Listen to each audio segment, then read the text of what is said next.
नमस्कार, आप देख रहे हैं time India TV news network और मैं जुबैर मलिक।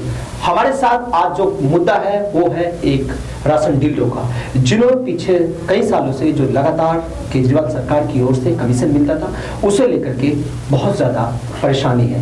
उसी भी कड़ी में हमारे साथ संदीप जी मौजूद हैं जो कि एक राशन डीलर हैं, और दूसरे नंबर पर जयकरण कन्हाना जी है जो कि कांग्रेस से आते हैं, और तीसरे नंबर पर बैठे हैं हमारे साथ डॉक्टर वीरपाल सिंह जो कि फिर से अवसर है। सबसे पहले मेरा संदीप जी आप ही से सवाल होगा, जो कि आपको परेशानी हो रही है कि पिछले 8 महीने से कोरोना काल में लोग घरों में थे और आप लोग मुहैया जो करा रहे थे, लोगों को राशन मुहैया करा रहे थे, उसे लेकर के आपका आरोप है कि आपका कमीशन नहीं मिल पा रहा है। क्या कुछ परेशानी है आपकी सर? देखो सर जी की ये परेशानी ये है कि जब कोरोना काल चालू हुआ और स्टेट गवर्नमेंट और सेंट्रल गवर्नमेंट दोनों ने ही पब्लिक को परेशानी ना हो, आर्थिक स्थिति की कमी आई थी क्योंकि काम धंधे सबके बंद हो गए थे। काम धंधे बंद होने के कारण सरकार ने ये सोचा कि भाई सबको खाने पीने की कोई चिंता ना हो, इसलिए उनको जो राशन सरकार की तरफ से दिया जाता था वो उनको फ्री दिया। अच्छा, कि पब्लिक में फ्री राशन बटेगा। तो वो राशन डीलरों के द्वारा बांटा गया और वो 8 महीने लगातार के लिए सरकार ने फ्री राशन बांटा पब्लिक में जी। लेकिन पब्लिक में राशन फ्री बांटने के बाद भी पर जो राशन डीलर को 8 महीने के लिए जो उनका घर परिवार चलाया करता था, वो जो कमीशन से अपना घर परिवार चलाया करता था, वो कमीशन उनको नहीं मिला। तो 8 महीने से आपको कोई कमीशन सरकार की ओर से, प्रदेश सरकार की ओर से नहीं दिया गया? नहीं दिया गया जी। अच्छा, लेकिन केजरीवाल जी इस टाइम तो सड़कों पर हैं, किसानों के लिए जो कि एक अन्नदाता हैं, फिर ऐसा कैसे हो सकता है कि आप लोगों को राशन नहीं मिला है अभी तक? मेरे पास राशन का कमीशन नहीं मिल पा रहा है आपको? मेरे पास आप वहाँ पर जाके हमारे जो डिपार्टमेंट है जी, वहाँ पर पूरी हमारी एसोसिएशन की तरफ से केजरीवाल जी को कई बार लिखित में लेटर दिया गया है कि जी हर महीने के हिसाब से कि जी हमें कमीशन नहीं मिल रहा है, हमें कमीशन दिया जाए। लेकिन उन्होंने कहा कि अभी हमारे पास फंड नहीं है, हम देंगे। एक 2 महीने करके वो टालते रहे। सर ये आप ही का आरोप है या सभी राशन डीलरों का? पूरी दिल्ली की यही है जी समस्या। पूरी दिल्ली के राशन डीलर की समस्या यही है जी, मेरे अकेले की नहीं है, पूरी दिल्ली की समस्या है। वीरपाल जी के पास आना चाहेंगे। वीरपाल जी, आपका इस पे क्या राय है, आपका क्या कहना है? जैसा कि बता रहे हैं कि इनका राशन पिछले 8 महीने से जो राशन का कमीशन है वो नहीं मिल पा रहा है। हालांकि केजरीवाल जी किसानों की जो इस टाइम बिल की बात चल रही है उसको लेकर के पूरी पार्टी विरोध कर रही है, तो क्या कहना है आपका इस पर? देखिए, मैं आपको बताऊंगा, वैसे तो अन्नदाता किसान होता है, लेकिन लॉकडाउन के पीरियड में अन्नदाता हमारे संदीप चौधरी जी रहे हैं, जो राशन उठा के और जरूरतमंद लोगों को उनके जीवन को मतलब चालू रखने के लिए इन्होंने बेचारों ने फ्री में राशन बांटा। केंद्र सरकार ने फ्री में राशन दिया था और वो आदमी को, ये तो सबको मालूम है कि कितनी क्वांटिटी थी। और जब केंद्र सरकार ने कहा कि भाई हम लॉकडाउन के दौरान सभी अपने जरूरतमंदों को फ्री में राशन देंगे, तो केजरीवाल ने भी कहा कि जो केंद्र सरकार दे रही है हम भी देंगे। तो केंद्र सरकार के साथ साथ केजरीवाल ने भी, जैसे कि संदीप जी बता रहे हैं, उन्होंने भी कुछ राशन फ्री में दिया।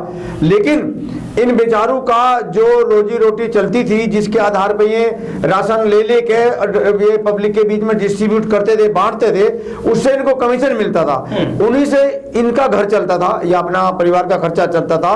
तो 8 महीने से, जैसे कि संदीप जी बता रहे, संदीप जी के शब्द में बता रहा हूं, ये मेरी तरफ से कोई बात नहीं है कि भाई हमें 8 महीने से हमें कोई कमीशन नहीं मिल रहा। केजरीवाल साहब को हमने 10 बार लेटर लिख चुका कि भाई हमें अपना कमीशन मिलना चाहिए। तो इसके लिए मैं केजरीवाल जी से कहना चाहूंगा, आप तो कहते हैं दिल्ली के लोगों का मैं बड़ा भाई हूं, छोटा भाई हूं, मैं तुम्हारा बेटा हूं, क्या तुम बेटा? ये इतना धोखेबाज तो आदमी हमने देखा ही नहीं। फिर यदि ऐसा है तो दूसरे, आपने 23 नवंबर जो केंद्र सरकार ने जो किसानों के लिए जो MSP और ये बिल लाए थे, उसको आपने दिल्ली में नोटिफाई भी कर दिया। लेकिन वहां किसानों के बीच में कह रहे हैं मैं किसानों के साथ हूं। भाई ना तो आप किसानों के साथ हो, ना आप डीलरों के साथ हो, आप हो कहां? आप किसके माई बाप हो? अब तो कहते हैं मैं भाई हूं, बड़ा भाई हूं, छोटा भाई हूं। ये ना तो तुम बड़े भाई हो, ना तुम छोटे भाई हो, तुम असली धोखेबाज हो।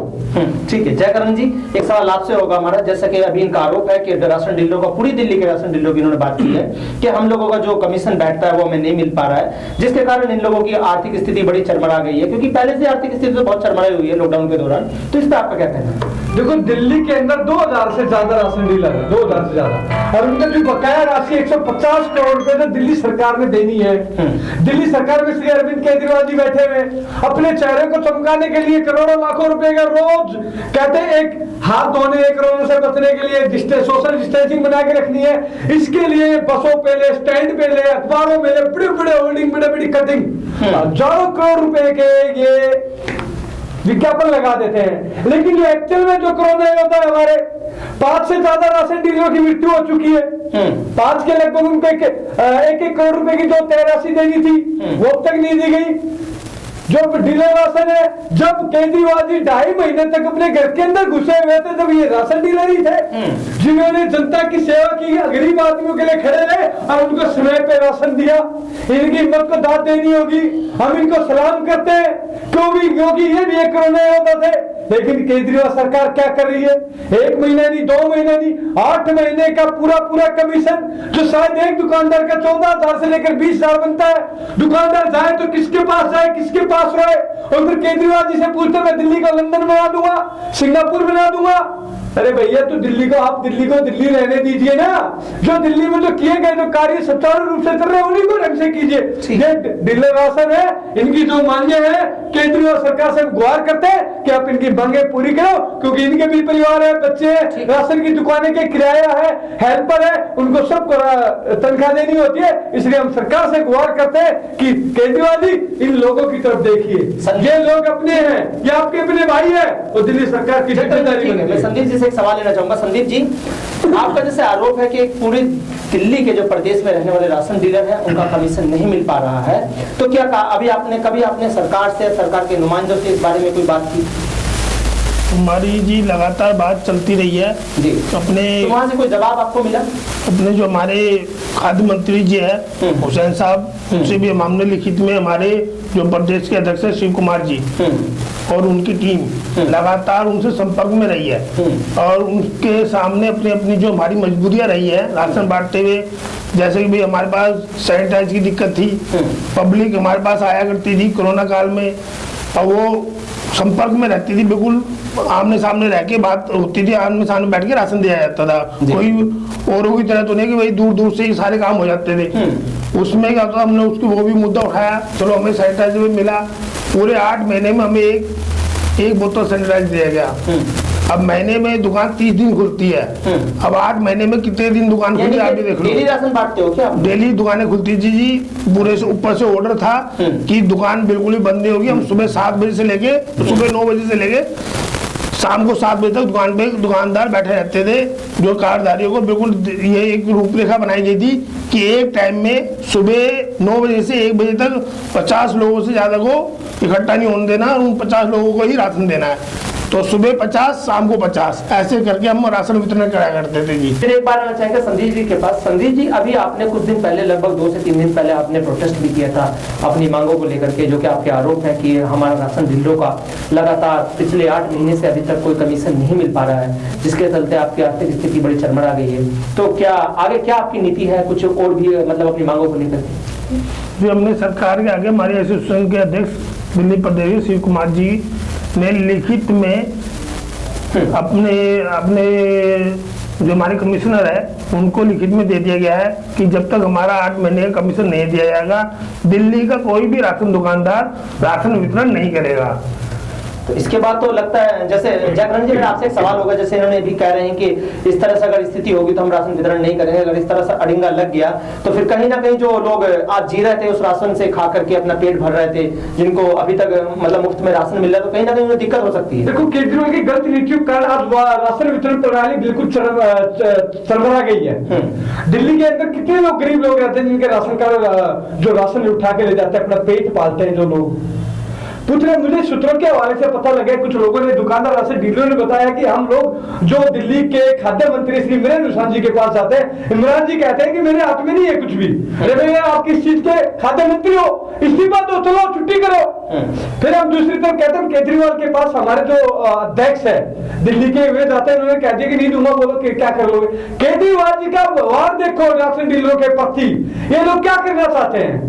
इन लोगों की आपसी लड़ाई, कभी बीजेपी के साथ लड़ाई करते हैं, बीजेपी कहती है हमारे पैसा नहीं दे रहा, फिर ये कहते हैं बीजेपी वाले हमारा नहीं दे रहे, एमसीडी में लड़ाई, हर विभाग में, दिल्ली जल बोर्ड में लड़ाई पैसों के लेकर, डीटीसी में लड़ाई, कहीं पे हमारे दिल्ली के डॉक्टर्स बैठे पैसों के लिए हड़ताल कर रहे हैं, कहीं पे राशन डीलर आ गए हैं। क्या क्या आपने दिल्ली को बना दिया। एक वो दिल्ली थी जो शीला दीक्षित की दिल्ली में, अपनी दिल्ली नहीं रुकने देंगी, मैं ही अपनी दिल्ली को संवारूंगी, इस तरह के स्लोगन के साथ दिल्ली के 4 चांद लग रहे थे। आज दिल्ली कहाँ गई मेरी दिल्ली। आज दिल्ली अपना रोना रो रही है, और जो 7 साल पुरानी वाली दिल्ली लोग कहते हैं कि वही दिल्ली अच्छी थी, केजरीवाल जी ने दिल्ली का बंटाधार कर दिया है और कुछ नहीं है।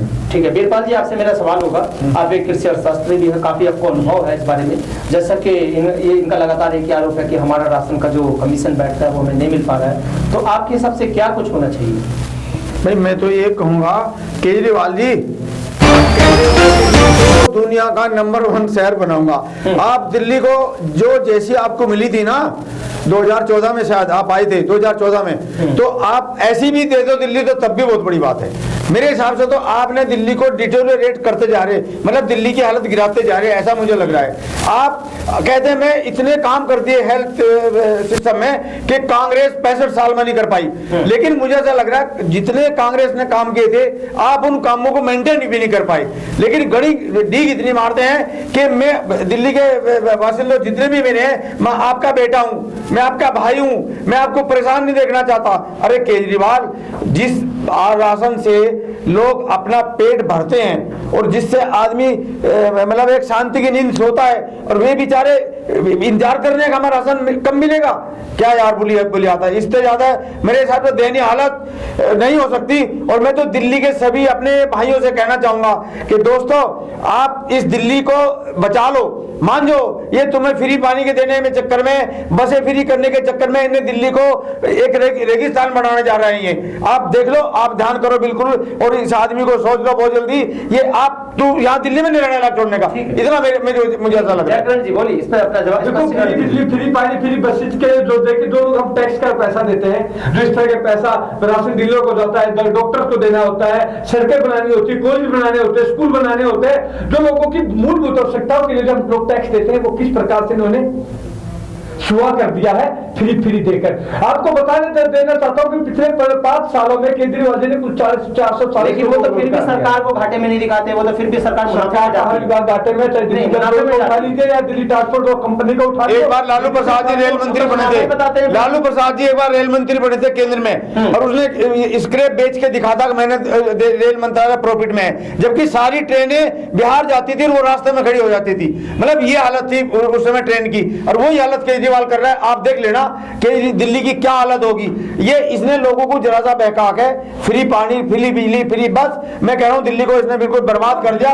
लोगों ध्यान रखो, इस बहुत जल्दी इसका ध्यान रखना आप लोगों को। दिल्ली का जो बजट है वो गड़बड़ा गया है। दिल्ली को चलाने के लिए हर महीने 3,500 करोड़ संदीप जी से मैं आखिरी सवाल ले रहा हूं, कंप्लीट होता है। संदीप जी, एक मेरा आपसे आखिरी सवाल है, जैसे कि आपका प्रोटेस्ट भी, मतलब आपने कुछ दिन पहले धरना किया है, भी प्रोटेस्ट किया था, और उसके बाद आपका ये कहना है कि हमारा राशन की जो कमीशन है वो नहीं मिल पा रहा है, आपकी आर्थिक स्थिति को लेकर के आपको समस्या है, तो कहीं ना कहीं आपके बीच और सरकार के बीच क्या मतभेद बने हुए हैं अभी? वो मतभेद तो जी पूरे हैं जी। जिस घर के परिवार में जी एक जो जिससे हमारा घर परिवार चलता है, और वो 8 महीने से हम अपने रिश्तेदारों से अपने रिश्तेदारों से पैसे उधार ले लेके अपना परिवार चला रहे हैं, और लगे हाथ 2 महीने से लगातार यूँ कहते कहते, जब हमारी रोज हर महीने बात होती रही है कि भाई हमारा कमीशन दिया जाए, वो कहते हैं जी अगले महीने देंगे जी, अभी आपके कार्ड वो लिस्टों की अकाउंटों की बहुत चल रही है जी, अकाउंट चढ़ाए जा रहे हैं जी, उसमें आपके अकाउंट में सीधा पैसा आ जाएगा जी, ये करेंगे जी, अपनी अकाउंट डिटेल जमा करवाओ जी, ये करो, मतलब ऐसे कर करके इन्होंने 8 महीने काट दिए हैं। क्या मैं भी भाइयों के साथ मिलकर एक बात पूछना चाहूँगा कि मेरा दर्द है तो मुझे ही कहना पड़ेगा सही। कोई दूसरा नहीं कहेगा। मेरे को दर्द है कि मेरा परिवार 8 महीने से भूखा बैठा है। सही बात है, चोट जिसको लगती है दर्द उसी को होता है, डॉक्टर लगती है। डॉक्टर साहब ने जो कहा है कि अरविंद केजरीवाल जी जब ये कहते हैं कि मैं दिल्ली का बेटा हूँ, दिल्ली की जनता मेरे परिवार के सदस्य है, तो मैं दिल्ली के बेटे से मैं पूछना चाहता हूँ क्या इस दिल्ली के परिवार में हम लोग नहीं आते हैं क्या? बिल्कुल। हम क्या दिल्ली में नहीं रहते हैं क्या? नहीं, दिल्ली का बेटा ऐसा ही होता है जो अपने परिवार को भूखा मारता है। जो बच्चा अपने माँ बाप को भूखा मारे, मेरे ख्याल से उसको बेटा कहना लायक नहीं है वो। देखो कितने हजार करोड़ के विज्ञापन केजरीवाल ने दिए। अरे केजरीवाल, यदि आपको रहना था, काम करना था, तो कम से कम पब्लिक का पैसा विज्ञापन में तो मत खाओ। ठीक है, आपका बहुत बहुत धन्यवाद। तीनों मेहमान आप हमारे स्टूडियो में, आपका बहुत बहुत धन्यवाद।